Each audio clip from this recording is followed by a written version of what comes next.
Today we shall be embarking on a journey, constitutional journey, regarding powers of the parliament to amend the constitution. And definitely you will enjoy the discussions today. Why I am saying so? Because nothing is permanent in the world. The time is only permanent. The change is only permanent.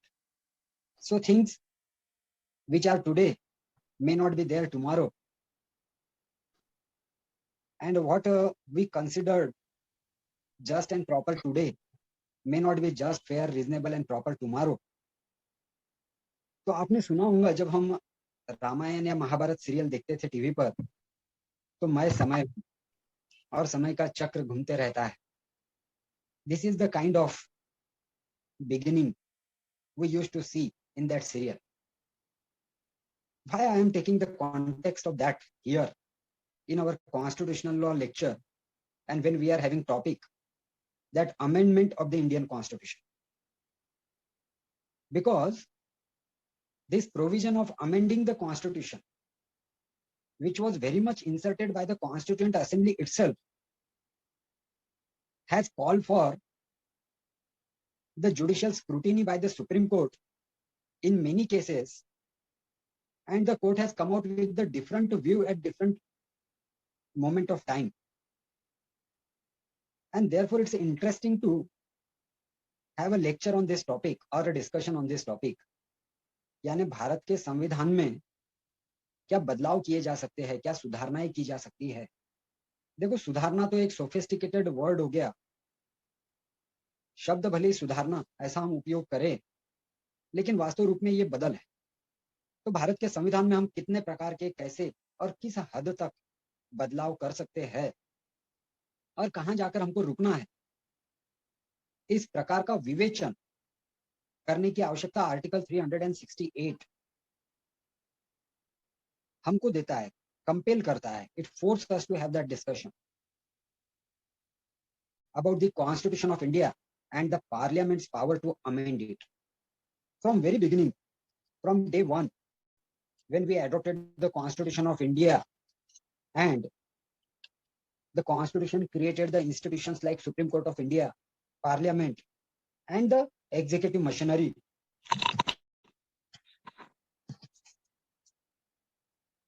From day one, there was a kind of competition between all these three institutions created by the Constitution. Who enjoys the supremacy? Whether it is the Parliament which legislate and which also enjoys the power to amend the Constitution, or whether it is the executive whose action is to be as per the decisions of the Parliament, or whether it shall be the judiciary who have been conferred with the responsibility of interpreting the Constitution. They have been conferred with the powers to judicially review any law passed by the Parliament under Article 13 of the Constitution. More particularly between the judiciary and Parliament, this contest is going on for decades now. यानी parliament ये मानकर चलती है कि हम कुछ भी कानून बना सकते हैं, और हमें कॉन्स्टिट्यूशन ने वो अथॉरिटी दी है कि हम जनता क्या चाहती है, what is the folk gist, what is the view of people, what they are thinking of, or what are their aspirations from the state. We are the guardians of the aspiration of the people, and therefore we shall enjoy the authority to have the final say, and that has been conferred by the Constitution. This is the argument and understanding of the Parliament of India. This says that we have the representatives who have been directly elected, and therefore our collective conscience, our collective opinion is the opinion of the people of India, and therefore supremacy lies with us. On the other hand, judges sitting in the Supreme Court and the High Courts, they claim that as the Constitution has conferred the authority to interpret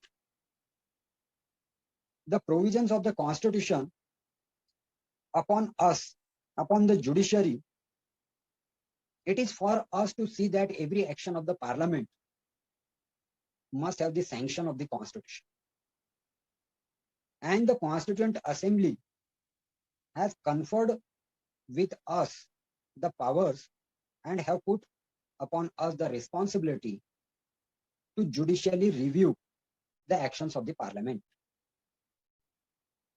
That means it is for us to see that parliament acts as per the provisions of the constitution, and therefore it is wrong to say that parliament enjoys the supremacy, but the final verdict, the final word should always come from the court. So in this contest battle, in this rivalry for the supremacy between the judiciary and the legislature, Article 368 along with Article 13 has played a larger role to determine who actually enjoys what authority, किसके कितने power है, whether it is for the legislature or whether it is for the judiciary, that the constitution relies as the final guardian of the Indian constitution, as well as the reflection of the people's opinion. तो ये बात article 368 along with article 13 से ही discuss हो सकती है. इसीलिए article 368 पे का जब भी डिस्कशन होता है ये बहुत इंटरेस्टिंग होता है. आज हम जो आर्टिकल 368 देख रहे हैं, that is how it is stood after 24th constitutional amendment of year 1971. यानी 1971 में कॉन्स्टिट्यूशनल अमेंडमेंट किए गए 24वीं बार, 24th times, and by this constitutional amendment the entire framework, the idea and the interpretation given by the Supreme Court of the original Article 368 in the 11 judges bench of Golaknath was nullified in fact. यानी ये जो 24वां संविधान amendment किया गया और जिसके द्वारा article 368 में, जैसा कि आज हमें ये देखने मिलता है, बदलाव किए गए, तो देखने से मालूम होता है कि ये काफी बड़े बदलाव किए और मूलतः आर्टिकल 368 जिस प्रकार से वर्डेड था वो एक इंटायरली नया रूप देकर 11 जजेस बेंच ने जो गोलकनाथ के केस में, हेनरी गोलकनाथ के केस में इंटरप्रिटेशन दिया था 368 का, उसको नलिफाई करने के उद्देश्य से आर्टिकल 368 को 24वीं घटना दुरुस्ती की गई, संविधान का बदलाव किया गया और वहीं आज तक एज इट इज है. So let us begin with Article 368 as it stands today. It says that the title as it stands today, not earlier, यानी आर्टिकल 368 का टाइटल इसमें भी बदलाव किया. पहले ये कहता था कि procedure to amend the constitution of India, अब टाइटल कहता है power to amend the constitution and procedure thereof. तो एक बड़ा बदलाव इन द टाइटल आर्टिकल 368 के. अब टाइटल का कितना उपयोग होता है इंटरप्रिटेशन में, internal aid, external aid, rules of interpretation, ये सारे हमने पढ़े हैं या फिर जो लॉ बैकग्राउंड से उन्होंने एटलीस्ट पढ़े हैं. तो we can not completely ignore the title as such, and therefore title में भी बदलाव किया गया, क्योंकि गोलकनाथ केस में कहा गया था कि आर्टिकल 368 ये सिर्फ प्रोसीजर प्रिस्क्राइब करता है, पावर कन्फर्ड नहीं करता. एक स्वाभाविक क्वेश्चन ये मन में उठता था कि बगैर पावर के प्रोसीजर प्रिस्क्राइब करेंगे क्या कॉन्स्टिट्यूशन? अगर वो पावर्स पार्लियामेंट के नहीं होते तो प्रोसीजर प्रिस्क्राइब करने की आवश्यकता क्या थी? लेकिन इस प्रकार का इंटरप्रिटेशन उस केस में आया और मेजॉरिटी व्यू में आया कि आर्टिकल 368 ये सिर्फ प्रोसीजर प्रिस्क्राइब करता है, पावर्स कन्फर्ड नहीं करता. इसलिए भी शायद गोलकनाथ के केस के बाद 1967 का जजमेंट है गोलकनाथ का, 71 में कॉन्स्टिट्यूशनल अमेंडमेंट कर टाइटल में बदलाव किया गया और उसमें लिखा गया स्पष्ट रूप से कि powers to amend the constitution of India and the procedure thereof. तो ये एक बड़ा बदलाव टाइटल। दूसरा, क्लॉज 1 में जो बदलाव किया गया, आज जो क्लॉज 1 आफ्टर 24th अमेंडमेंट हमको दिखता है वो ऐसा है कि the constituent power to amend the constitution by way of addition, variation and और repeal any provision of the constitution shall be of the Parliament of India, or the Parliament of India shall have power.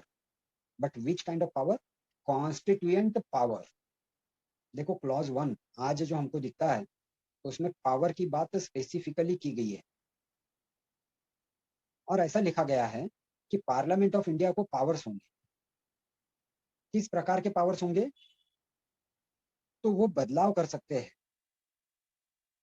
किस किस प्रकार से बदलाव कर सकते हैं? By addition, variation और रिपील। यानी कुछ नया डाला जा सकता है, जो उसमें है उसमें बदलाव किए जा सकते हैं, या जो है उसको निकाला भी जा सकता है। ऐसे पावर पार्लियामेंट पर होंगे। See, don't go into the question of basic structure now, don't think of Kesavananda Bharati now. अभी सिर्फ इतना सोचना है कि ये बेसिक है कि nothing is static in the world. दुनिया में जो चीजें समय के साथ बदलती नहीं है वो रिडंडेंट हो जाती, उसकी उपयोगिता समाप्त हो जाती। इसलिए भारत के संविधान निर्माताओं ने भारत के संविधान को भी फ्लेक्सिबल रखा। भारत के संविधान में भी एक विंडो रखी कि जहां से समय अनुरूप भारत के संविधान में बदलाव किए जा सकते हैं। लेकिन ये जो भारत के संविधान को बदल करने के पावर्स की बात की गई या प्रोसीजर जो प्रिस्क्राइब की गई, उसका परिणाम ये हुआ कि पार्लियामेंट कहने लगी कि हम सुप्रीम है। और आर्टिकल 13 में जुडिशियल रिव्यू के जो पावर्स सुप्रीम कोर्ट को दिए गए कि they can examine any law including rules, regulation, bylaws and may declare any such law or rule as unconstitutional if it is violative of part 3 of the Constitution of India। तो एक तरफ तो supreme court को powers दे दिए कि आप किसी भी कानून को अनकॉन्स्टिट्यूशनल डिक्लेयर कर सकते हैं, दूसरी तरफ आपने पावर्स दे दिए पार्लियामेंट को कि आप इसमें बदलाव कर सकते हैं। ये दोनों आर्टिकल की वजह से एक टकराव की स्थिति from very beginning between the parliament and judiciary निर्माण हो गई और उसके फिर कई सारे कॉन्सिक्वेंसेस हुए और अंत में उसका परिणाम ये हुआ कि 24th कॉन्स्टिट्यूशनल अमेंडमेंट कर आर्टिकल 368 के शब्दों को बदल किया गया। और आज जो हम आर्टिकल 368 पढ़ते हैं उसमें टाइटल में बदल यह है कि आज यहाँ पर लिखा हुआ है powers to amend the constitution of India and the procedure thereof, जबकि पहले इसका टाइटल हुआ करता था procedure for the amendment of the constitution of India. ये पहला बदलाव। दूसरा बदलाव, क्लॉज 1 स्पेसिफिकली पावर्स कन्फर्ट करता है पार्लियामेंट पर, जबकि ऐसा कोई क्लॉज, ऐसा कोई प्रावधान पहले नहीं हुआ। आज क्लॉज 1 कहता है कि parliament shall have power, and which kind of power? Constituent power of alteration, variation और repeal any provision of the constitution of India. यानी भारत के संविधान में बदलाव करने का, अल्टर करने का, इवन रिपील करने का, एडिशन करने का सभी अधिकार पार्लियामेंट को होंगे।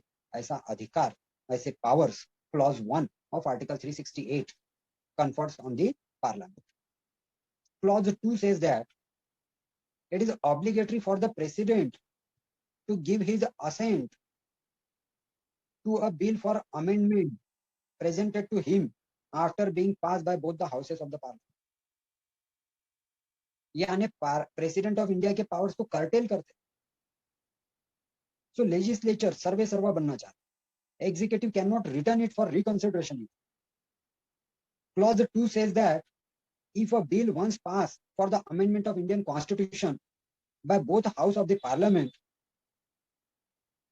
both the houses, Lok Sabha and Rajya Sabha, it shall be binding, compulsory for the president of India to confer his assent thereupon।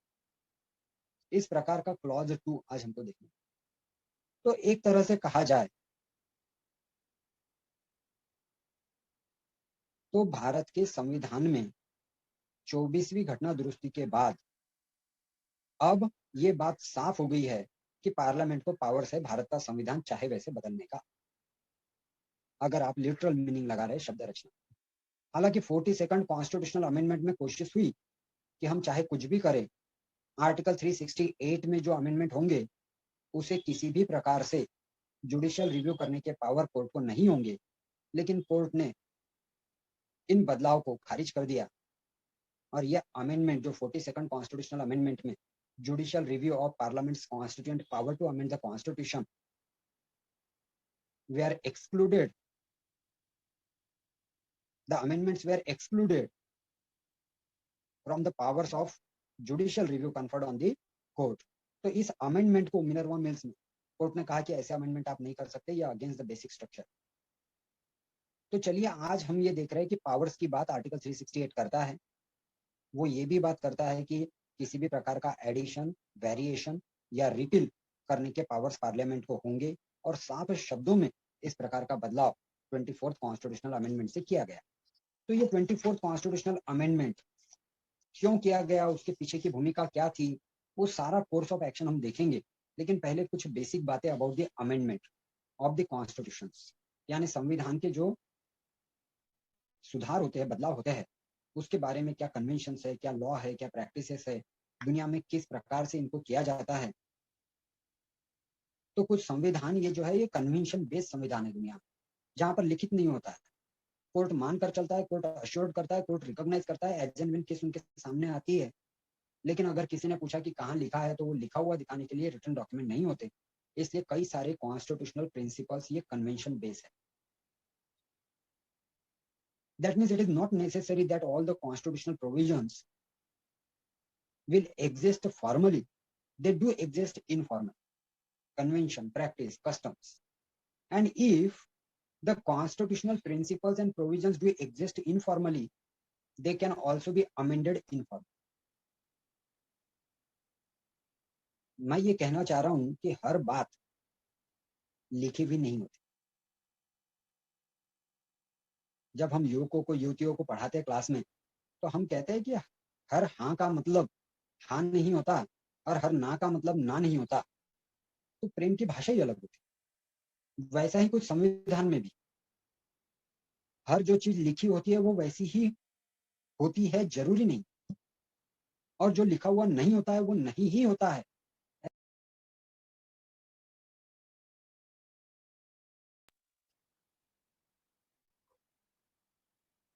तो इसको कहते हैं informal amendment of the Indian constitution, या फिर amendments which could be carried out informally. ये constitution amendment का एक informal तरीका है। जब आप सेटल्ड कन्वेंशन को तोड़ देते हैं, नया कन्वेंशन एडॉप्ट कर लेते हैं, तो कॉन्स्टिट्यूशन अमेंडमेंट जरूरी नहीं है कि हमेशा फॉर्मल तरीके से हो। दुनिया के अनेक संविधान इनफॉर्मली अमेंड होते रहते हैं। इसलिए अगर कोई आपसे कहे कि अमेंडमेंट करने के प्रोसीजर क्या क्या है, तो मुख्य रूप से हम उसको दो पार्ट में डिवाइड कर सकते हैं, एक फॉर्मल अमेंडमेंट, दूसरा इनफॉर्मल अमेंडमेंट। इनफॉर्मल अमेंडमेंट्स ये कन्वेंशन बेस्ड होता है। इनफॉर्मल अमेंडमेंट ये based on the judicial interpretation होता है। किसी प्रावधान का अर्थ सुप्रीम कोर्ट आज एक लगाती है, कुछ वर्षों बाद दूसरा लगाती है। तो जब ये किसी प्रावधान का अर्थ बदल देती है, तो आपने एक तरीके से संविधान को ही बदल दिया, संविधान को ही अमेंड कर दिया। तो ये change in interpretation is the informal way of amending the constitution. Change in the convention so far adopted, change in this convention is also the informal way of amending the constitution. Kesavananda Bharati case में जिन लोगों ने state के against 7:6 जजेस का फैसला आया, और जो 7 जजेस स्टेट के अगेंस्ट में पेटिशनर के फेवर में डिसीजन दिए, उन 7 में से 3 जजेस ये सीनियर मोस्ट थे after the retirement of justice Sikri, who was chief justice at the time of Kesavananda Bharati case. So along with Sikri, 3 senior most judges were in favor of the petition, and they gave the judgment so. And therefore, when Justice Sikri got retired, as per the convention till then, यानी 1967 तक हमेशा एक convention रहा था कि जब chief justice of India retired होते थे, सीनियर मोस्ट जज of the supreme court would be appointed as the chief justice of India. इस कन्वेंशन को तोड़ा गया और 3 सीनियर मोस्ट जजेस जो जस्टिस सिकरी के साथ थे, स्टेट के अगेंस्ट डिसीजन देने में उनके सीनियरिटी को नजरअंदाज करते हुए जो फोर्थ इन रैंक थे, फोर्थ इन सीनियरिटी थे, not rank, fourth in seniority जज को जस्टिस रे, he was appointed as the Chief Justice of India because he was one among them who wrote the dissenting judgment. यानी जो 6 जजेस state के favour में लिखे उसमें से जो एक व्यक्ति सीनियर मोस्ट था, उन व्यक्ति को चीफ जस्टिस ऑफ इंडिया बनाया गया। तो इस प्रकार से जब कन्वेंशन तोड़े जाते हैं तो इसको भी कहते हैं informal amendment of the Indian constitution. तो पहली बात यह कि इनफॉर्मल अमेंडमेंट्स भी होते हैं। इनफॉर्मल अमेंडमेंट्स वो अमेंडमेंट्स होते हैं जो दिखाई नहीं देते लेकिन होते हैं, यानी संविधान में बदलाव आ गया है, ये आप महसूस कर सकते हैं, समझ सकते हैं, कोर्ट के फैसले की वजह से या कन्वेंशन के टूटने की वजह से, लेकिन आपको संविधान की भाषा में उसके शब्दों में कहीं पर भी परिवर्तन हुआ दिखाई नहीं देगा। इस प्रकार के अमेंडमेंट्स को कहते हैं इनफॉर्मल अमेंडमेंट्स। तो सारी दुनिया में informal amendments of the constitution भी होते रहते हैं। तो भारत का संविधान भी अछूता नहीं। We do have the informal amendments of the Indian constitution. लेकिन दूसरा जो रिकॉग्नाइज तरीका सारी दुनिया में हमको देखने मिलता है वो है फॉर्मल अमेंडमेंट्स, और जिसकी बात भारत का संविधान आर्टिकल 368 में फ्रॉम वेरी बिगिनिंग करता आया है, जिसका कि टाइटल ही ये था कि procedure to amend the constitution, यानी फॉर्मली भारत के संविधान को अमेंड करने का प्रावधान कॉन्स्टिट्यूशन मेकर्स ने उसी समय रख दिया था जब भारत का संविधान बना। और ऐसा करने की आवश्यकता भी थी। क्यों आवश्यकता थी? क्योंकि you can not have a constitution as a dead document, this should always been a living document, and being a living document it requires amendment. तो भारत का संविधान यह हमेशा से एक रैशनल लिविंग अवेकन्ड डॉक्यूमेंट रहा है, and it has always responded to the demand of the public. It has always taken into its fold all the modern practices as and where when they are developed in the world. It has always responded to make the society more civil, inclusive, unified, integrated. So more acceptance to the society. If that requires certain changes in the constitution, it has always responded positively. And therefore, Indian constitution is very much a living organic document. It has never stopped evolving. कभी भी वो रुका नहीं है, अपने आप की सुधारना करते रहा। आर्टिकल 368 में formal modes of amending constitution 3 प्रकार के प्रिस्क्राइब किए हैं। That the certain articles are given, कि ये नंबर के जो आर्टिकल्स है, these articles can be amended by simple majority. The bill to amend the constitution can be brought in either house of the parliament like any other bill for making the law. And if that bill is passed by the majority in the house, it will be sent to another house.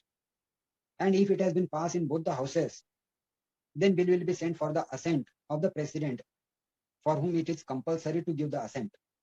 And once the assent of the president is obtained, the bill shall become a operational amendment. So bill shall become a amendment, constitutional amendment. It is that simple. So there are certain provisions of the constitution which can be modified so easily. And therefore we say that sometime the procedure for modification of Indian constitution or amendment of Indian constitution is so flexible that it fall into the category of the constitutions which are flexible in its amendment, like France constitution, French constitution, which has been totally replaced number of times since the independence of the France. यानी इतना flexible कि संपूर्ण संविधान ही France ने कई बार नया लिखा। तो जब भारत का संविधान आर्टिकल 368 में ऐसा प्रावधान करता है कि भारत के संविधान के कुछ अंश, कुछ प्रोविजंस ये सिंपल मेजॉरिटी से बदलाए जा सकते हैं, तो obviously the world calls Indian constitution as one of the flexible constitutions. Or you will be surprised to know that even the provisions for the creation of new state alteration of boundaries of the existing state, or the provisions for the conferment of rights of the citizenship. All these articles could be amended by simple majority in the house. इतना simple है, लेकिन ये सिर्फ कुछ अंश है, पूरा संविधान इतना फ्लेक्सिबल नहीं है। कुछ आर्टिकल्स स्पेसिफिकली, कुछ तो यहां तक कहे गए हैं कि state can amend at their level and they shall not be treated as a constitutional amendment. यानी जहां पर स्टेट का आंतरिक मामला आता है कि चीफ मिनिस्टर और गवर्नर के क्या रिलेशनशिप रहेंगे, देखो सेंटर और स्टेट के क्या रिलेशनशिप रहेंगे ये तो कॉन्स्टिट्यूशन का मामला बन सकता है और होना भी चाहिए फेडरल स्ट्रक्चर। लेकिन स्टेट में आंतरिक कि स्पीकर ऑफ द हाउस कैसे रहेंगे, उनको रेजिग्नेशन कैसे ऑफर किया जा सकता है, कई सारे स्टेट एग्जीक्यूटिव के क्लॉजेस 164, 165, 166 या फिर स्टेट लेजिस्लेचर के क्लॉजेस 186, 196 तक, ऐसे कई सारे क्लॉजेस तो स्टेट अपने लेवल पर भी अमेंड कर सकता है और उनको कॉन्स्टिट्यूशनल अमेंडमेंट नहीं माना जाए, क्योंकि कॉन्स्टिट्यूशन उनको अथॉरिटी देता है कि आप अपने हिसाब से कानून बनाकर इस प्रकार की व्यवस्था अपने स्टेट में रख सकते हैं। तो many a times constitution itself confer the powers on the state legislature that they can have the law pass in their legislature and define the boundaries, modalities and the procedure to be adopted in order to have the effect to the provisions of the constitution in that particular state. जैसा कि representation of people's act centre ने बनाया है, क्योंकि constitution ने powers conferred किए थे parliament पर कि आप कानून बनाकर तय करिए कि इलेक्शन का प्रोसीजर कैसा होगा, उसमें उम्मीदवार को क्या क्या बताना होगा। तो beside the qualification prescribed by the constitution, additional qualification and disqualification can be prescribed by the statute of the parliament, and the example is the representation of the People's Act 1951. Likewise, many of the articles in the parts of the constitution dealing with the state executive, state legislature or the state judiciary, the powers are conferred over the state legislature to adopt the law as per their own needs and requirement of the particular state, and these laws shall not amount to the constitutional amendment under Article 368, though in fact the constitution will apply differently in different state because of these powers which are conferred over the state to make the law. देखो हम formal तरीके देख रहे हैं कि constitution को amend करने के, तो जो फॉर्मल तरीके है उसमें सिंपल मेजॉरिटी वाला जो तरीका है, वैसा ही एक सिंपल मेजॉरिटी से स्टेट लेजिस्लेचर अपने लेजिस्लेचर में कानून पास कर कर संविधान के कुछ आर्टिकल्स कुछ स्टेट में कैसे लागू होंगे, इस प्रकार का व्यवस्था की जा सकती है। और ऐसे पावर कन्फर करने से कॉन्स्टिट्यूशन एक प्रकार से अलग अलग स्टेट में अलग अलग स्वरूप में लागू हो जाता है, यानी कि स्टेट लॉज की वजह से संविधान का एक तरीके से देखा जाए तो अमेंडमेंट हो जाता है। और वो करने के लिए इवन पार्लियामेंट को बताने की भी जरूरत नहीं, उनकी कंसेंट की भी जरूरत नहीं। इसको कहते हैं कि constitution can be amended informally by the state legislature bye simple majority. तो ये सिंपल मेजॉरिटी का और एक तरीका हो। सिंपल मेजॉरिटी का और एक तरीका है कि at the instance of the state parliament can change certain constitutional provisions in its application in the particular state. कई बार स्टेट खुद कानून बनाकर संविधान को अपने स्टेट में बदल लेती है, तो कई बार स्टेट रिक्वेस्ट करती है पार्लियामेंट को कि आप कानून को बदल दीजिए, संविधान को हमारे लिए थोड़ा सा बदल कर दीजिए। Whether the state shall have the legislative council और नॉट, यानी विधानसभा एंड विधान परिषद, तो सभी स्टेट में विधान परिषद होना चाहिए ऐसा संविधान कोई कंपलसरी नहीं करता। It shall be the swift choice of the state whether they want to have the bicameral legislature in their state or unicameral, यानी आप अपने स्टेट में एक हाउस रखना चाहते हैं या दो हाउस रखना चाहते हैं, ये हर स्टेट का अपना अपना निर्णय होगा, ऐसा संविधान कहता है। अब किसी स्टेट ने नया लेजिस्लेटिव काउंसिल की निर्मित करना है तो they will request through the Rajya Sabha, because Rajya Sabha have the representatives of the states. They'll pass a resolution in the state legislative assembly, and that resolution will be placed for consideration of Rajya Sabha, that there shall be a state legislative council in that particular state. So at the instance of the state, by simple majority, certain amendments can be done. जैसा creation के लिए किया जा सकता है, यानी किसी राज्य में स्टेट लेजिस्लेटिव काउंसिल के क्रिएशन के लिए किया जा सकता है, वैसे अबॉलिशन के लिए। तो इस सिंपल मेजोरिटी में 3 तरीके दिए गए, यानी कुछ आर्टिकल्स जो बताए गए हैं वो पार्लियामेंट खुद से सिंपल मेजोरिटी से अमेंड कर सकती है।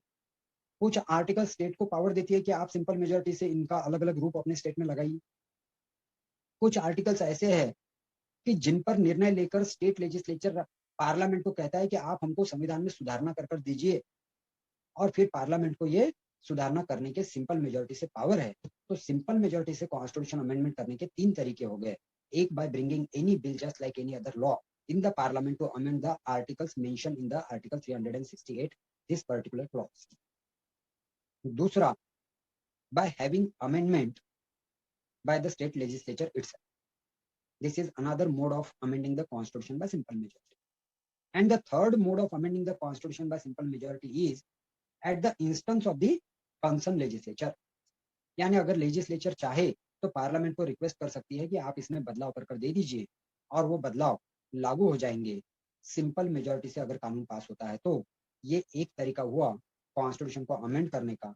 ये तीनों तरीके जो मैंने अभी आपको बताया, ये 3 तरीके एक ही प्रकार का भाग है, और that is the mode of amending the constitution bye simple majority. यानी भारत के संविधान को सिंपल मेजोरिटी से कब कब बदला जा सकता है, तो उसके 3 तरीके हमने देखे। या तो कोई कानून बनाने के जैसा ही पार्लियामेंट खुद बिल लाए और कुछ आर्टिकल्स को अमेंड कर दे, या तो स्टेट लेजिस्लेचर कुछ आर्टिकल्स को अमेंड कर दे, या तो स्टेट लेजिस्लेचर पार्लियामेंट को रिक्वेस्ट करे, पार्लियामेंट सिंपल मेजोरिटी से वो कानून बना दे। तो सिंपल मेजोरिटी से कॉन्स्टिट्यूशन को अमेंड करने का 3 फ्रैक्शंस, यानी पहला तरीका कॉन्स्टिट्यूशन को अमेंड करने का सिंपल मेजोरिटी के 3 फ्रैक्शन या 3 तरीके से सिंपल मेजोरिटी का उपयोग करते हुए भारत के संविधान को अमेंड किया जा सकता है। दूसरा तरीका, कुछ आर्टिकल्स जो, अब मैं ऐसा भी नहीं कह सकता कि जो ज्यादा इंपॉर्टेंट, क्यों,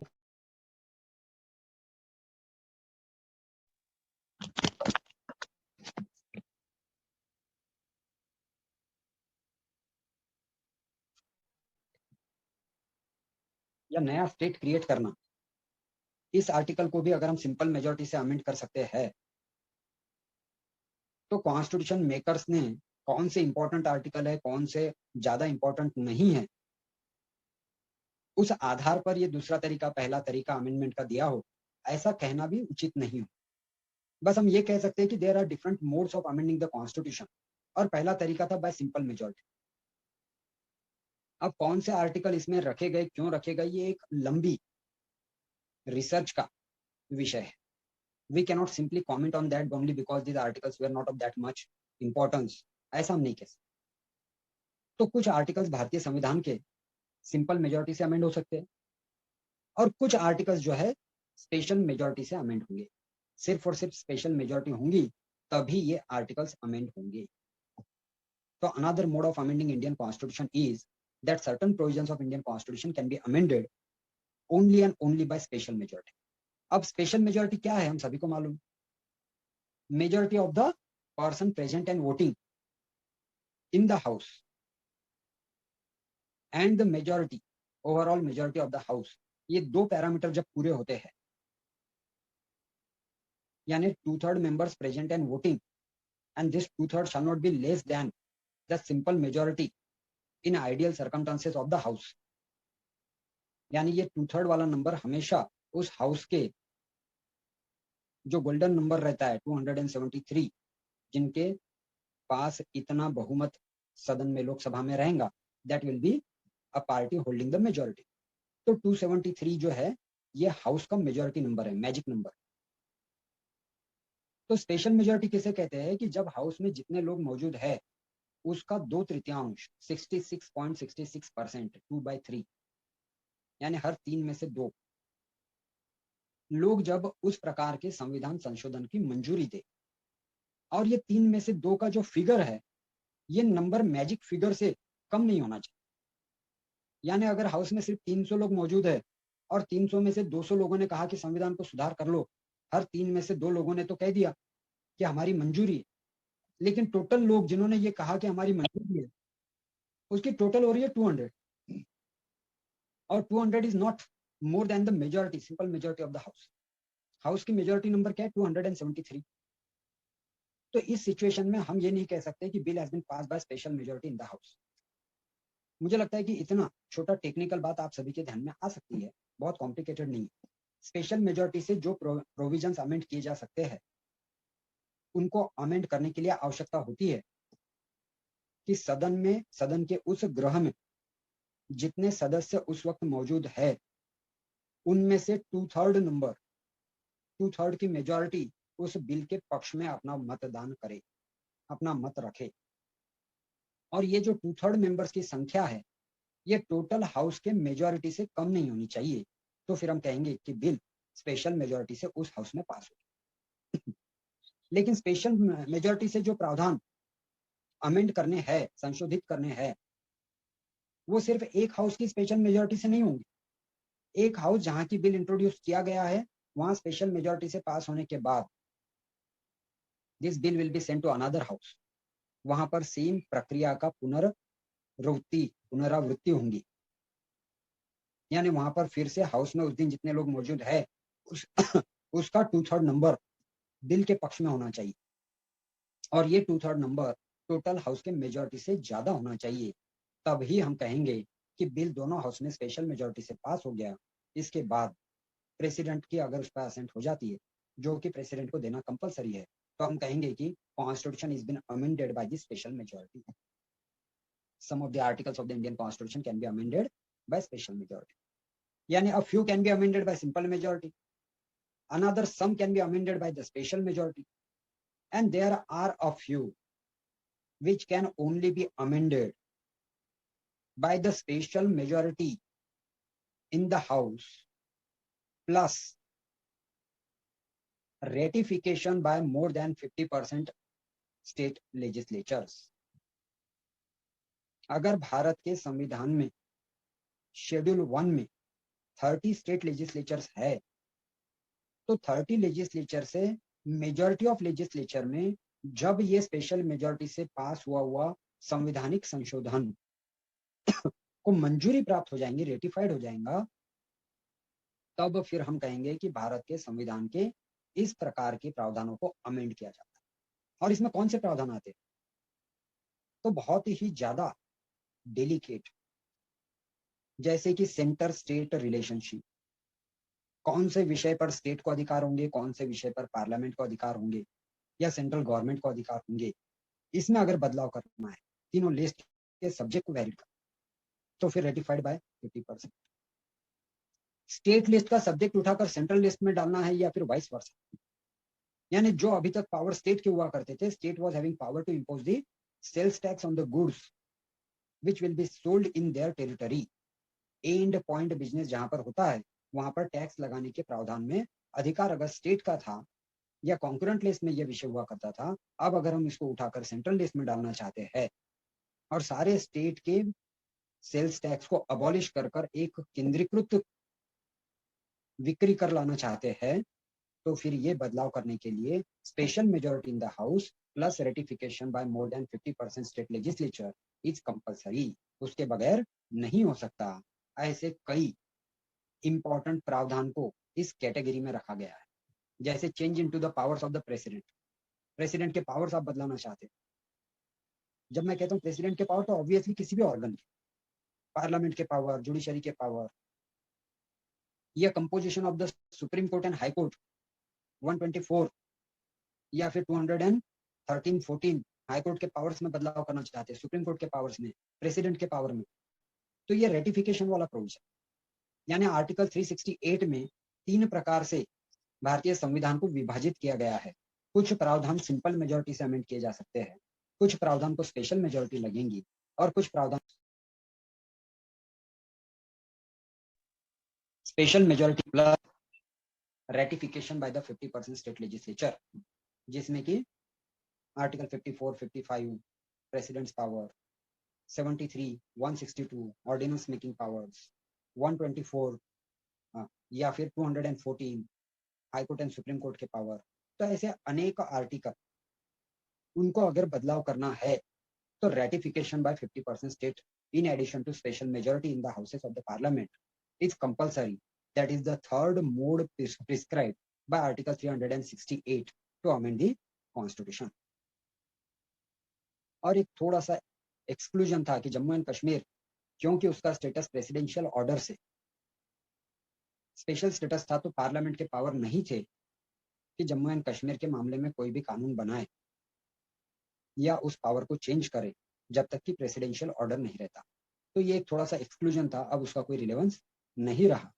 अदरवाइज आर्टिकल 368 में 3 प्रकार के तरीके से भारत के संविधान के सभी आर्टिकल्स को अमेंड करने का प्रावधान अलग अलग तरीके से, यानी sometime it's too flexible, sometime it is too rigid and sometime it is in between flexible and rigid. इस प्रकार की व्यवस्था आर्टिकल 368 में करी हुई हमको दिखाई देती। ये सारा व्यवस्थित चल भी रहा था। अब हम देखेंगे कि scope of amending powers of the parliament, ये सारा चेन ऑफ एक्शंस क्यों शुरू हुआ, भारत के संविधान को संशोधन करने की आवश्यकता कब हुई। तो बहुत ज्यादा दिन नहीं लगे, भारत का संविधान आते से ही प्रथम संवैधानिक संशोधन करने की आवश्यकता within 1 year of the incorporation of Indian constitution आवश्यकता पड़ी। बहुत ही जल्दी Shankari Prasad versus Union of India AIR 1951 reported judgment है 51 का, 26 जनवरी 1950 को भारतीय संविधान लागू होता है और 51 में रिपोर्ट हो जाता है, मतलब केस फाइल होकर, कॉज ऑफ एक्शन अरोज होकर, आर्ग्यूमेंट होकर डिसीजन भी आ जाता है 51 में। तो बहुत समय नहीं लगा भारत के संविधान को अमेंड करने में और उस अमेंडमेंट को चैलेंज करने। तो शंकरी प्रसाद 1951 का ये पहला केस है अगर हम चर्चा कर रहे हैं पार्लियामेंट के amending powers of the constitution. अगर पार्लियामेंट को आर्टिकल 368 में कितने पावर दिए हैं इसकी चर्चा होंगी तो शुरुआत शंकरी प्रसाद से होगी, क्योंकि ये तो आगे की घटना है कि अमेंडमेंट 1 में कुछ सुधारना की गई, उसको चैलेंज किया गया। शंकरी प्रसाद में कहा गया कि इसको चैलेंज नहीं कर सकते। भारत का संविधान आने के बाद जमींदारी अबॉलिश करने के लिए जमींदारों के पास हजारों एकड़ जमीन हुआ करती थी और ज्यादातर किसान जिनकी जमीन उन्होंने हड़प ली, अब अपने ही जमीन पर एक लेबर के तौर पर, किराएदार के तौर पर जमींदार के पास काम कर रहे हो। तो भारत का संविधान आने के बाद हमने ये सारे जमींदारों से जमीन वापस लेने का तय किया। लेकिन दिक्कत ये थी कि भारत के संविधान के आर्टिकल 31 में और आर्टिकल 19 में right to property was a constitutional right and fundamental. अब फंडामेंटल राइट अगर है तो किससे उसकी प्रॉपर्टी कैसे छीनेगी, और ये ऐसे ही नहीं घुस गया था कॉन्स्टिट्यूशन। इसके लिए काफी दिनों से ये जमींदार लॉबी कर कर इंग्लैंड में बैठे हुए थे। भारत का संविधान बन रहा था तब इंग्लैंड अधिकारियों द्वारा उस समिति को इन्फ्लुएंस किया गया था, ऐसे ये अधिकार नहीं आ गया था राइट टू प्रॉपर्टी। लेकिन ये right to property fundamental right होने की वजह से जमींदारी अबॉलिश करने में स्टेट गवर्नमेंट्स को परेशानी हो रही थी, क्योंकि land was the subject mention in the statements. Land कैसे एक्वायर होंगी, उसका डिस्ट्रीब्यूशन कैसे होगा, उसका रिकॉर्ड कैसे रखा जाएगा, उसका रेडी रिकनर रेट कैसे बनाया जाएगा, कौन उसके प्रथम मालिक होंगे, द्वितीय मालिक कौन होंगे। तो ये सारा विषय स्टेट का होने की वजह से जब स्टेट अपने यहाँ भूमि सुधार कानून बनाना चाह रही थी तो सबसे बड़ी दिक्कत आई फंडामेंटल राइट्स के कॉन्ट्राडिक्शन की। बिहार में 3 बड़े जमींदार हुआ करते थे और उनकी जमीन लेकर जब वहां की सरकार गरीबों में बांटना चाहती थी तो शंकरी प्रसाद वाले केस में ये चैलेंज किया गया कि आपने भारतीय संविधान को अमेंड कर कर राइट टू प्रॉपर्टी में रीजनेबल रिस्ट्रिक्शन डाल दी, आपने शेड्यूल 9 अटैच कर दिया by first constitutional amendment, article 31A insert कर दिया, और जो राइट टू प्रॉपर्टी अभी तक पूर्णतः फंडामेंटल राइट था उसको अनेकों प्रकार के रिस्ट्रिक्शन लगाकर अगर भू सुधार कानून को एक बार शेड्यूल 9 में अगर प्लेस कर दिया तो उसका जुडिशियल रिव्यू नहीं होगा। इस प्रकार से आपने व्यवस्था बना दी और एक प्रकार से जो फंडामेंटल राइट आज तक थे उसको आपने पूरी तरह से बदल कर रख दिया। तो ये जो फर्स्ट कॉन्स्टिट्यूशनल अमेंडमेंट कर शेड्यूल 9 इंसर्ट किया गया था, article 31A, and certain reasonable restrictions were imposed on the right to property under Article 19(1)(f). इसको जब चैलेंज किया गया तो कोर्ट ने कहा कि power to amend the constitution, इसकी जो वर्डिंग है, it says that the parliament shall have constituent power to, नहीं पावर नहीं, the constituent powers of the parliament shall extend. यानी उस वक्त जो शब्द रचना थी उसमें पावर शब्द नहीं था, बट कॉन्स्टिट्यूएंट ऐसा शब्द था या ऐसा अर्थ कोर्ट ने लगाया। और कोर्ट ने कहा कि आर्टिकल 368 में अगर संविधान को कुछ बदलाव किया गया तो that is not at par with the term law under article 13, और इसलिए फर्स्ट कॉन्स्टिट्यूशनल अमेंडमेंट को जुडिशियल रिव्यू करने से कोर्ट ने इनकार कर दिया और फर्स्ट कॉन्स्टिट्यूशनल अमेंडमेंट वैलिड रह गए, क्योंकि जुडिशियल रिव्यू करने की हमको पावर ही नहीं है, ऐसा कोर्ट ने अपना मत बनाया। और फिर दनादन हर स्टेट ने जमींदारी अबॉलिशन के लिए, इक्विटेबल डिस्ट्रीब्यूशन ऑफ लैंड के लिए कानून बनाए और शेड्यूल 9 में डालते चले। जब उसको रोका गया तब उसमें करीबन 250 अलग अलग कानून, ज्यादातर जमीन सुधार के और कुछ प्रिवेंटिव डिटेंशन के, जो कि फंडामेंटल राइट्स को अफेक्ट करते थे, ऐसे अनेकों कानून हमको शेड्यूल 9 में डाले हुए दिखाई देते। और ये जो फर्स्ट अमेंडमेंट से शेड्यूल 9 अटैच किया गया था, उसको जुडिशियल रिव्यू करने से शंकरी प्रसाद में कोर्ट ने इनकार कर दिया।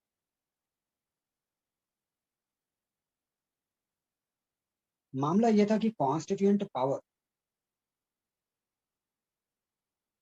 ऑफ द पार्लियामेंट, ये just like constituent assembly which was empowered to constitute a constitution for this country, वैसे इक्विवेलेंट पावर्स है और इसलिए हम उसमें इंटरफेयर नहीं करेंगे। कॉन्स्टिट्यूएंट असेंबली ने जब संविधान बनाया तब क्या हम इंटरफेयर कर सकते थे क्या कि आप ये ऐसा बनाओ वैसा बनाओ?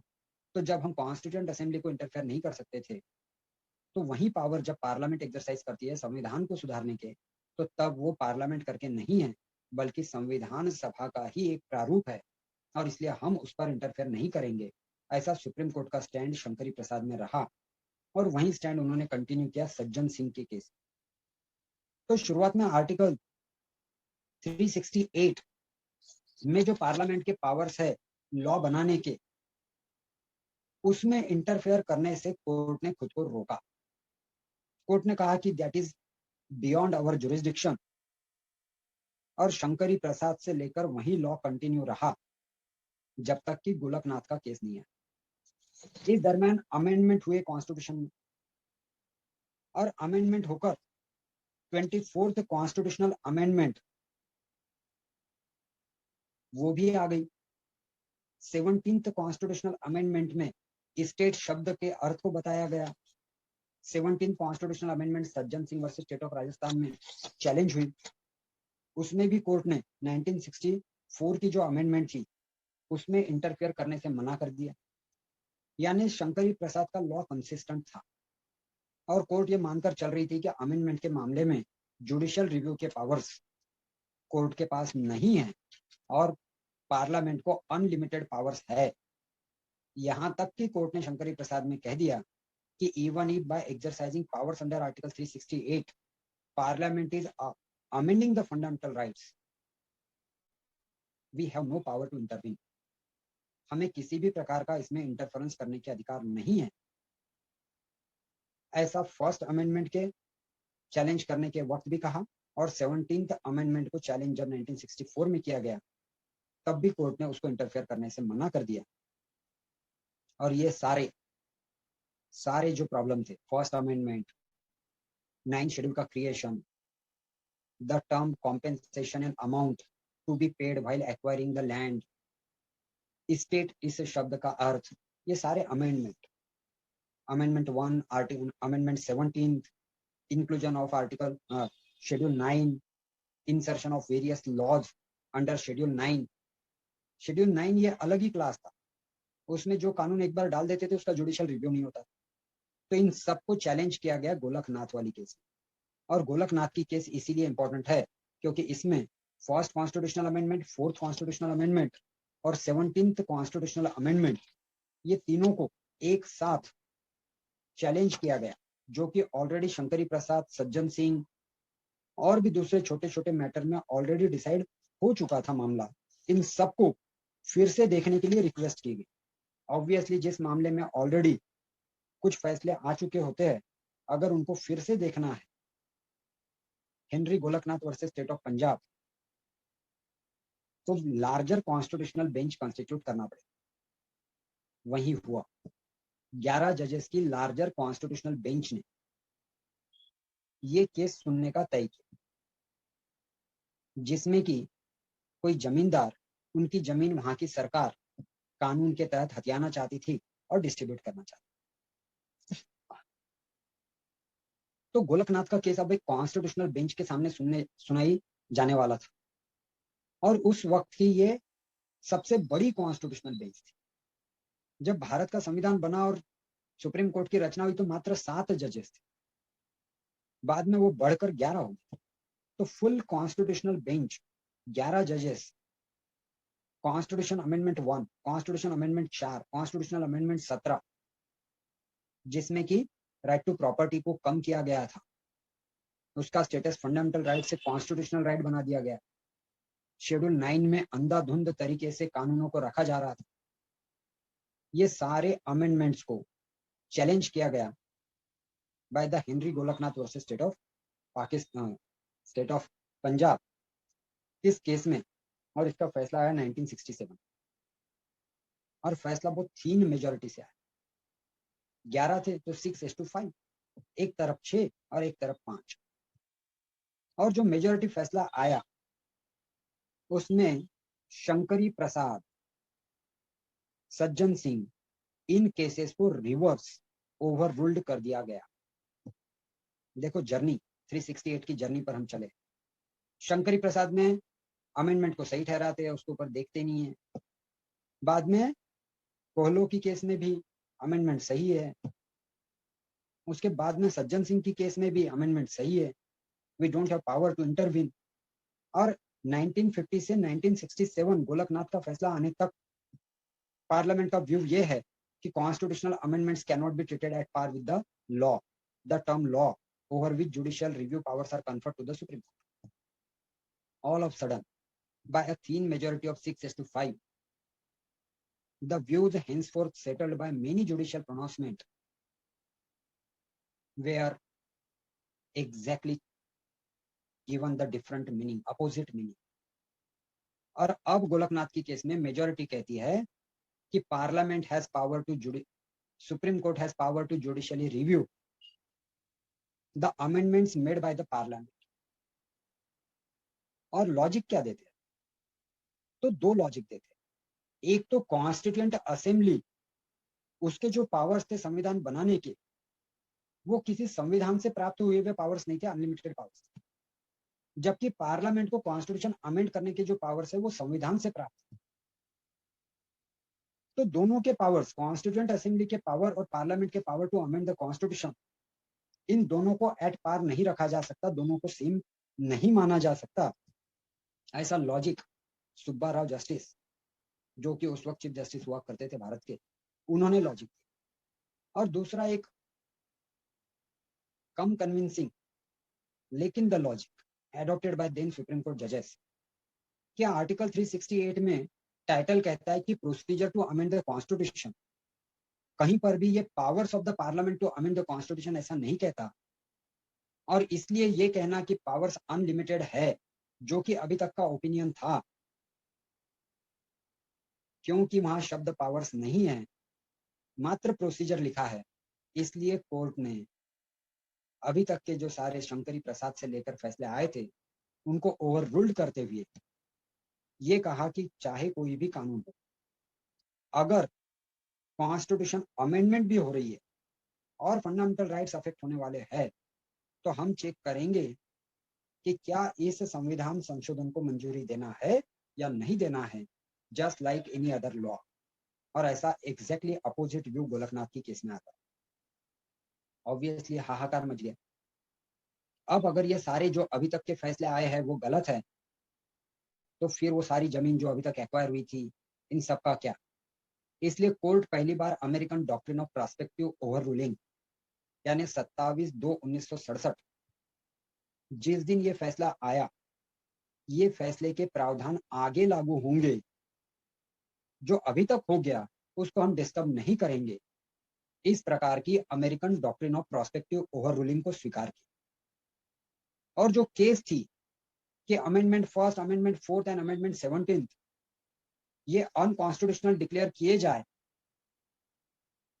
अब कोर्ट कहती है कि ये जो हम फैसला दे रहे हैं कि पार्लियामेंट अगर 368 में कोई अमेंडमेंट करती है तो उसकी भी जांच हम करेंगे, ये फैसला आज के तिथि के बाद होने वाले सुधारना या बदलाव के लिए लागू होगा। और जो बदलाव आज के तिथि के पूर्व हो गए हैं, हम उसमें किसी भी प्रकार का इंटरफेरेंस नहीं करें। यानी वैसे तो पिटिशनर जीत गए, लेकिन उनको मिला कुछ।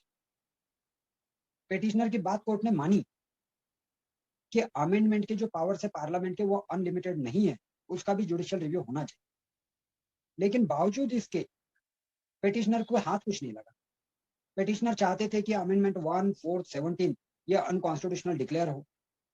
इन अमेंडमेंट के तहत जो भी कानून बने शेड्यूल 9 में रखे गए वो सारे खारिज हो और पूर्व स्थिति बहाल हो। तो पिटिशनर को मिला कुछ नहीं, भले ही उनकी बात को कोर्ट ने मान ली। 7-6 मेजोरिटी से कोर्ट ने पिटिशनर की बात मानी और कहा कि yes, court has power of judicial review, लेकिन हम ये पावर आज से आगे लागू करेंगे और जो हो गया है अब हम उसको चेंज नहीं करेंगे। इस प्रकार का डिसीजन गोलकनाथ में आता है और doctrine of prospective over ruling in the matters of constitutional amendment for the first time India में उसका स्वीकार किया जाता है। तो आर्टिकल 368 की जर्नी इतनी आसान नहीं। कभी वो कॉन्स्टिट्यूएंट असेंबली के पावर्स है, कभी वो मात्र प्रोसीजर है, कभी वो पावर्स है, और कभी जुडिशियल रिव्यू होगा और कभी जुडिशियल रिव्यू नहीं। अब क्योंकि ये रॉकिंग जजमेंट आया था गोलकनाथ का 11 जजेस का और 3 मेजोरिटी थी 6-5, और ये सारा का सारा जो ग्राउंड अभी तक का था उसको शैकल हिला देने वाला फैसला था, तो ऑब्वियसली पार्लियामेंट ने सोचा कि इस फैसले को बदलना चाहिए और उन्होंने 24th कॉन्स्टिट्यूशनल अमेंडमेंट 1971 में किया गोलकनाथ का फैसला बदलने के लिए। और उन्होंने सबसे पहले तो टाइटल चेंज किया, procedure to amend the constitution of India, ये जो टाइटल था उसको उन्होंने कहा कि powers of the parliament to amend the constitution and the procedure there of.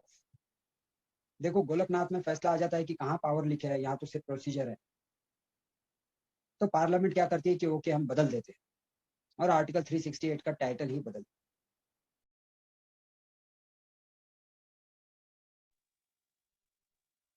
Title के साथ उन्होंने और भी बहुत सारे बदलाव किए, क्योंकि आर्टिकल 368 ये जुडिशियल रिव्यू इसका हो सकता है, ऐसा गोलकनाथ की केस में फैसला आ गया था।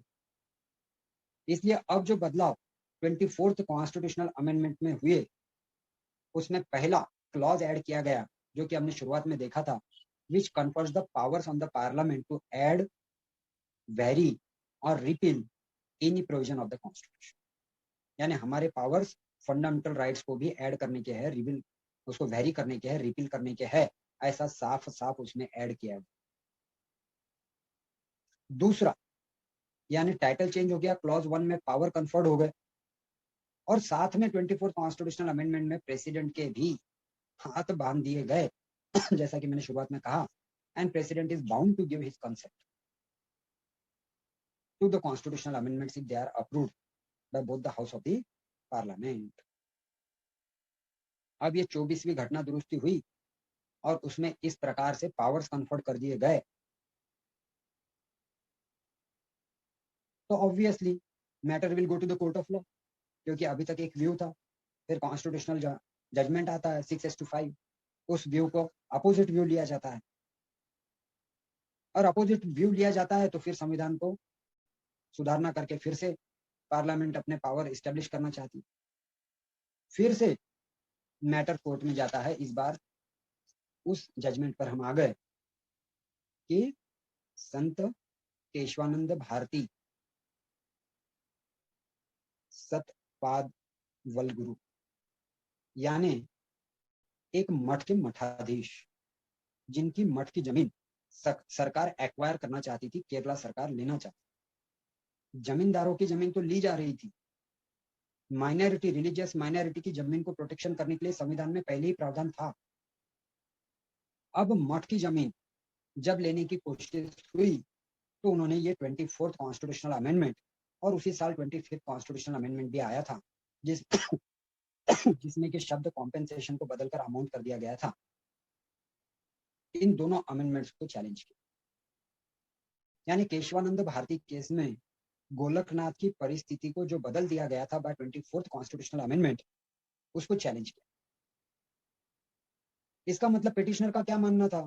पिटिशनर का यह मानना था कि सरकार की मनमानी नहीं चलेंगी, जो भी कानून पार्लियामेंट बनाए उसको जुडिशियल रिव्यू करने के पावर हमेशा कोर्ट के होने चाहिए और पार्लियामेंट के पावर अनलिमिटेड नहीं होने चाहिए।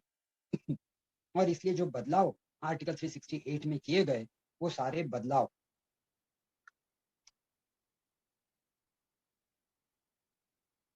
बदलाव रद्द किए जाए। 24th कॉन्स्टिट्यूशनल अमेंडमेंट चैलेंज तो किया जा सकता था। क्यों? क्योंकि अभी जो लॉ था वो गोलकनाथ का था। यानी सुप्रीम कोर्ट के एंगल से अगर हम देखेंगे तो सुप्रीम कोर्ट ये अभी मान रहा था कि कोई भी कॉन्स्टिट्यूशनल अमेंडमेंट को चैलेंज किया जा सकता है, लेकिन इस बात को बदलाने के लिए पार्लियामेंट ने कुछ बदलाव किए। Obviously those amendments were challenged before the Supreme Court. You will be surprised to know that supreme court ने इन अमेंडमेंट्स को अनकॉन्स्टिट्यूशनल डिक्लेयर नहीं किया। यानी 24वीं घटना दुरुस्ती या संविधान का संशोधन, वैसे ही 25वां संविधान का संशोधन जिसको कि केशवानंद भारती केस में चैलेंज किया गया था, 7:6 थीन मेजोरिटी से पिटिशनर जीत गए और कोर्ट ने कहा कि पार्लियामेंट के पावर्स अनलिमिटेड नहीं है। लेकिन बावजूद इसके फिर वैसी ही केस हुई, फिर वैसी ही कहानी हुई।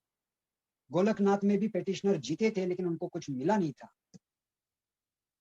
यानी जीत कर भी हाथ में कुछ नहीं लगा। वैसे ही केशवानंद भारती में भी हुआ। 7:6 मेजोरिटी ने कहा कि पार्लियामेंट के पावर्स अनलिमिटेड है और ये जो अमेंडमेंट्स है ये किसी भी प्रकार से संविधान को या संविधान के किसी भी प्रोविजन को अफेक्ट नहीं करते हैं और ये परफेक्टली लॉफुल है। अमेंडमेंट क्या थे कि parliament shall have power for addition, variation और repeal of any of the provisions of the constitution. Kesavananda Bharati में 7 जजेस अगेंस्ट द 6 जजेस including justice chief justice Sikri and 3 senior most जजेस sitting on the bench at that time, Justice Shelar, Hedge and Grover, along with Mukherjee. ऐसे 7 जजेस mostly senior, 4 senior थे, ये फैसला देते हैं कि पार्लियामेंट के पावर अमेंडमेंट के मामले में अनलिमिटेड है और 24वां या 25वां संविधान संशोधन कानून के मुताबिक है, इसमें किसी भी प्रकार के इंटरफेरेंस की जरूरत नहीं। लेकिन वो अपने हर फैसले में 13 में से 11 जजेस ने इंडिपेंडेंट फैसला लिखा अलग अलग। इन 11 में से 7 जो इन 13 में से 7 जो मेजॉरिटी फेवर में थे, उन्होंने जो अपना फैसला लिखा, उन्होंने कहा कि देखो 13 के 13 जजेस ने यूनानिमसली ये कहा कि अमेंडमेंट 24 एंड 25 ये अनकॉन्स्टिट्यूशनल नहीं। कई बार हमको कंफ्यूजन हो जाता है, केशवानंद भारती की चर्चा तो दुनिया भर होती है, लेकिन एग्जैक्टली क्या हुआ था? तो article constitutional amendment 24 and 25 were challenged, which conferred unbridled power on the parliament to amend the constitution, and which says that the parliament can alter any of the provisions including fundamental rights. And what is the outcome of the case? The majority of judges said something and all the judges unanimously agree that the amendments are not unconstitutional. अगर amendment unconstitutional नहीं है ऐसा सभी ने कहा, तो फिर dissenting और मेजॉरिटी ओपिनियन क्या है? तो मेजॉरिटी ओपिनियन एक दूसरे एस्पेक्ट पर बना और ये एस्पेक्ट था कि भले ही पार्लियामेंट को कॉन्स्टिट्यूशन अमेंड करने के पूरे पावर्स हो, लेकिन बट हाउएवर नानी पालकीवाला और जस्टिस नहीं एडवोकेट सिरवई, इन्होंने अपनी पूरी ताकत लगा दी। 5 महीने तक हियरिंग हुआ। इनफैक्ट 67 डेज आर्ग्यूमेंट चले अलग अलग दिन मिला 5 महीने में। Court truck load of case laws was referred, यानी ट्रक से किताबें लाकर इन्होंने रेफर की। इतना डिबेटेड एंड डिस्कस। जजमेंट जब आता है तो उसमें सभी कहते हैं कि अमेंडमेंट तो कॉन्स्टिट्यूशनल है, लेकिन और लेकिन शब्द के आगे अलग अलग तरीके से जजेस लिखते हैं, मेजोरिटी जजेस, कि basic structure of Indian constitution, Bharat के संविधान की आत्मा को बदलाने के पावर, भारत के संविधान को पूरी तरह से फेंक देने के पावर आर्टिकल 368 पार्लियामेंट को कन्फर्म नहीं करता। देखो साफ शब्दों में दिया है, एनी एडिशन, वेरिएशन और रिपीट। कोर्ट कहता है कि ये जो आपने लिखा है इसमें कोई गलती नहीं, लेकिन उसका अर्थ बताते हुए कोर्ट कहता है कि भले ही लिखा हुआ ऐसा हो, लेकिन इसका अर्थ ऐसा लगना चाहिए कि आपको सभी कुछ बदलने के पावर्स तो है, लेकिन आप basic structure of Indian constitution को नहीं बदल सकते। अब बेसिक स्ट्रक्चर क्या है? तो जस्टिस सीकरी कहते हैं कि जो ह्यूमन डिग्निटी और लिबर्टी है, ये हमारे संविधान का फाउंडेशन, और इसलिए ह्यूमन डिग्निटी और लिबर्टी ये बेसिक स्ट्रक्चर। जस्टिस शेलार कहते हैं कि जो प्रीएम्बल में बातें कही गई है वो बेसिक स्ट्रक्चर। जस्टिस ग्रोवर कहते हैं कि separation of powers, powers of the president, judiciary's power to judicial review, these are some of the illustrative examples of basic structure. However, what is basic structure is to be determined from fact to fact and case to case in each instance. यानी majority judgement कहता है कि parliament को संविधान के amend करने के सारे पावर्स है, इंक्लूडिंग फंडामेंटल राइट्स, लेकिन ऐसा करते हुए भारत के संविधान का मूल ढांचा आप अफेक्ट नहीं करेंगे, इस बात का अश्योरेंस आपको देना होगा। और आपने मूल ढांचे को छेड़ा तो नहीं है, ये हम समय समय पर तय करें। So court has not given any concrete exhaustive list of the basic structure. The judges in their individual judgments have referred some of the aspects of Indian constitution as illustrative examples of basic structure, but all have kept it open to be determined at the time as and when the matter will be brought for their consideration, whether particular amendment has affected basic structure of Indian constitution or not. Court has not given any exhaustive list, but they have kept it open for them to decide it as and when they will be asked to do so. So this is the new novel kind of arrangement whereby words say something which is given approval by the majority judges, but at the same time the same words have been interpreted differently. That has happened in the case of Keshwananda Bharati on 24th April 1973, just a week short of completing 50 years.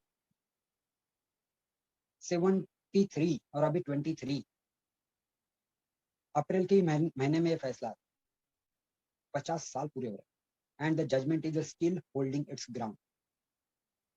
50 साल हो गए dissenting opinion, जिसमें कि आज के chief justice of India के father भी dissenting में थे, सरकार के फेवर में थे। वो डिसेंटिंग ओपिनियन समय के साथ मेजॉरिटी ओपिनियन नहीं बना। कई बार ऐसा देखने में मिलता है कि जो विजनरी जजेस होते हैं वो डिसेंटिंग फैसला देते हैं और कई वर्षों बाद वही डिसेंटिंग फैसला मेजॉरिटी फैसला। लेकिन अभी तक 50 साल हुए, बेसिक स्ट्रक्चर डॉक्ट्रिन या इस प्रकार का इंटरप्रिटेशन जो केशवानंद भारती में दिया गया था, वो अभी भी एक constitutional principle, the principle of interpretation of the constitution के तौर पर पूरी तरह से लागू है। और इसके कई इंस्टेंसेस हुए जब भारत के संविधान को अमेंड कर प्राइम मिनिस्टर के ऑफिस को जुडिशियल रिव्यू के बाहर रखने की कोशिश की। आर्टिकल 329A इंसर्ट किया गया, क्योंकि इलाहाबाद हाईकोर्ट ने फैसला सुनाया और जैसा अभी राहुल गांधी को डिस्क्वालीफाई करना पड़ा वैसी सिचुएशन आ गई और कोर्ट ने कहा कि इलेक्शन जो मिसेस इंदिरा गांधी का है that was not free and fair. Government machinery was asked to campaign and work for Mrs Indira Gandhi और इसके पक्के सबूत है और इसलिए उनका इलेक्शन फ्री एंड फेयर नहीं है. She was disqualified. जैसे ये इलाहाबाद हाईकोर्ट का फैसला आता है, पार्लियामेंट आर्टिकल 329 ए इंसर्ट करती है और सुप्रीम कोर्ट के पावर्स नहीं होंगे प्राइम मिनिस्टर के इलेक्शन के मामले में इंटरफेयर करने के. इस प्रकार का अमेंडमेंट कर, यानी supreme court and high court shall be board from intervening into the matters of election of the prime minister of India. Supreme court उसको कहता है कि this is affecting the basic structure of Indian constitution and therefore 39th constitutional amendment was declared unconstitutional. इस फैसले को, इस constitutional amendment को केशवानंद भारती, इसमें जो बेसिक स्ट्रक्चर डॉक्ट्रिन दी गई उसने कई सारे फैसले जो पार्लियामेंट करना चाहती थी उसको कई बार बदल के रख दिया. लेटेस्ट हम देखते हैं 99th कॉन्स्टिट्यूशनल अमेंडमेंट होता है. नेशनल जुडिशियल अपॉइंटमेंट कमीशन आता है जिसमें chief justice of India and 3 senior जजेस plus 3 members from the executive, the Minister of Law and Justice, Minister of Consumer Affairs, and some experts in the field of law, justice, economics वगैरह. ऐसे 7 लोगों की body जिसमें 4 जजेस होंगे, 3 other members होंगे, ऐसा national judicial appointment commission locker appointment of जजेस आर्टिकल 124, 213 इसमें बदल करना चाहते. नेशनल जुडिशियल अपॉइंटमेंट कमीशन के लिए कॉन्स्टिट्यूशन में बदलाव किया. Matter was raised before the supreme court. Supreme court declared 99th constitutional amendment as unconstitutional on the basis of Keshwanand Bharati case in the year 2014, 14-15. 1973 से आज भी इस केस में डेवलप हुआ बेसिक स्ट्रक्चर का डॉक्ट्रिन कोर्ट में सुचारू रूप से उसका उपयोग हो रहा है और कहीं पर भी आज तक इस डॉक्ट्रिन को कोर्ट ने कहीं पर भी विथर्ड नहीं होने. तो आज की पोजीशन ये है कि कॉन्स्टिट्यूशन में जरूर लिखा हुआ है कि आर्टिकल 368 में पार्लियामेंट कुछ भी कर सकता है, लेकिन उसका अर्थ लगाते हुए कोर्ट ने ये कहा है कि कुछ भी करते हुए एक बात को ध्यान में रखना है कि आप बेसिक स्ट्रक्चर के साथ मत खेलिए, अदरवाइज आप जो कुछ भी करेंगे हम उसको स्ट्रक डाउन कर देंगे. और केशवानंद भारती को बाद में मिनर्वा मिल्स में हम देखते हैं कि 42nd कॉन्स्टिट्यूशनल अमेंडमेंट जो इतने बड़े पैमाने पर around 59 clauses were added to the constitution और अमेंडेड, उसको जब चैलेंज किया गया तो कोर्ट ने बेसिक स्ट्रक्चर डॉक्ट्रिन के आधार पर जो इसमें नहीं बैठते थे उनको स्ट्रक डाउन किया. तो ये long legacy of Kesavananda Bharati has settled the meaning of Article 368 and scope of the Parliament's power to amend the Constitution, and that has been held valid consistently for years together. And that is what we should know about the powers of amendment conferred over the Parliament under Article 368 as they stands today. मुझे लगता है कि यहाँ पर आकर हमारा amendments इस topic पर का डेलिब्रेशन अब यहाँ समाप्त होता है. आज की पोजीशन मैंने आपको बता दी कि आज भी केशवानंद भारती ये पूरी तरह से फिट है, लागू है. समय समय पर कोशिशें हुई है कि क्या बेसिक स्ट्रक्चर है वो तो बताइए. तो ऐसे कई बार कोर्ट ने गाइडलाइंस के तौर पर which is not exhaustive and binding बहुत सारे प्रोविजंस को कहा है कि these are the basic features of Indian constitution. लेकिन फिर भी मैं आपको बता दूं कि भले ही कुछ जजमेंट्स में उन्होंने इस प्रकार के शब्दों का प्रयोग किया है, separation of power, judicial review, parliament's power to amend, इन ये लिस्ट एग्जॉस्टिव नहीं है और it is still open for the court to decide what comes within the basic structure of Indian constitution and what doesn't come in the basic structure of Indian constitution. यहाँ पर आकर मुझे लगता है कि हमारा संभाषण, हमारा discussion amendment of the Indian constitution को लेकर आज हम यहाँ समाप्त करते हैं. अगर आपको इस पर कुछ चर्चा करनी है तो house is open for next 5 minutes. Questions, anybody?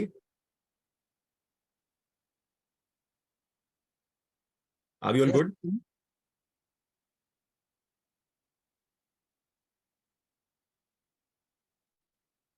I think everybody is good. Right, sir. I think clear. So, sir, I think this was the last one for our Constitution series. Yes. All right. I really enjoyed the entire series and meeting Sir, you people. you've So not enjoyed it as much as we have done, sir. And on everybody's behalf, आपको तो मतलब रोज ही लोग बताते होंगे how good a teacher you are. But you know, हम लोगों के लिए it's like one of the few very rare teachers जो बहुत passion के साथ टेबल पे आते हैं. जी, And they actually take out time to deliver whatever they have on the subject. So Thank you. it's been absolutely, sir, it's amazing pleasure नहीं, I would say it's an honor कि हम आपसे पढ़ सके, and we would like to have you for you know some other subject इसी के ऊपर थोड़ा और depth whatever, but you know, just to keep learning. So I would request that. And on everybody's behalf, massive thanks to you, sir. Constitution को समझना with stories, with the backdrop, with the discussions, this happens. I don't think मतलब बहुत ही कम students ऐसे पढ़ पाते होंगे, बहुत ही कम teachers हैं क्योंकि ऐसे. So Thank you. absolutely amazing. I'd Thank open you. it for बहुत others appreciation. also. Thank you Raghav ji. और हम लोग ऐसे ही मिला करेंगे, गेस्ट लेक्चर्स रखा करेंगे, या फिर just open forum for discussion on some topic. अभी कल ही देश में 2 गुंडों का मर्डर हो जाता है, तो देश में काफी चर्चा हो रही है. तो कॉन्स्टिट्यूशन तो every time it comes into the discussion, we shall plan for some open discussion sometime. I'll be definitely happy to accord my presence as and when you will call for the same. तो जब भी आप कहोगे, I'll be there and we can have the discussions. और एक बात बता दूं कि मैंने बीच में जानबूझकर एक सवाल छोड़ा था कि अमेंडमेंट पर शायद ऐसा सवाल आ जाए कि क्या कभी ऐसा हो सकता है कि भारत का संविधान पूरी तरह से नया लिखने की अगर कोशिश हो, तो क्या इसकी मंजूरी भारत का संविधान देता है. लेकिन वो क्वेश्चन आया नहीं.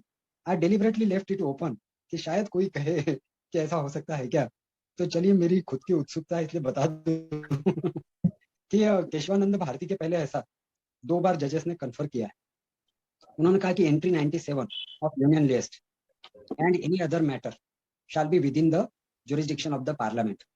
इसमें अगर पार्लियामेंट कानून बनाए कि हम एक संविधान सभा की निर्मित करते हैं by making a law of the parliament, if the parliament constitutes a constitutional assembly and certain powers are conferred over them, saying that you should write the constitution without affecting the basic structure of present constitution.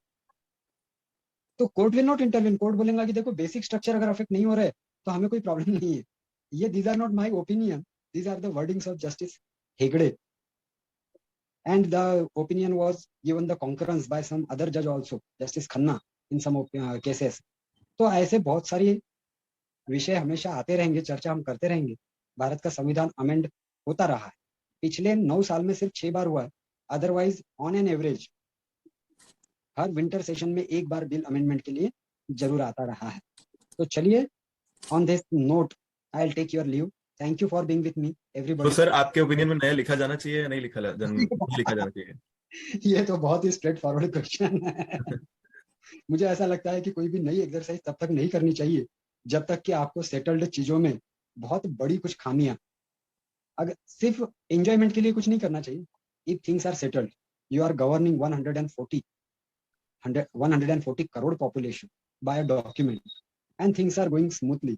So unless and until you counter certain issues which are forcing you to have something new, या फिर समय पूरा बदल गया, artificial intelligence has taken over the human race, ऐसा अगर हो गया है तो बहुत अगर कुछ बड़ा बदलाव आया है तो फिर definitely you should go for it. But जब तक कोई आवश्यकता ना हो, जिन चीजों के ज्यादा खतरनाक कॉन्सिक्वेंसेस हो सकते हैं, लोगों को समझे ना समझे और फिर दंगा हो जाए, रेवट्स हो जाए, लॉ एंड ऑर्डर के इश्यूज हो जाए, तो ऐसी एक्सरसाइज अनावश्यक नहीं लेना चाहिए, ऐसा मेरा मानना है. आवश्यक हो तो जरूर करना चाहिए. सर, नया पुराना ठीक है, बस आप पढ़ाने आ जाना. कोई टेंशन नहीं. सर, आप एक नया राघव से रिक्वेस्ट करना चाहूंगा कि एक पब्लिक एड और पब्लिक पॉलिसी पे कुछ एक नया कोर्स शुरू करें.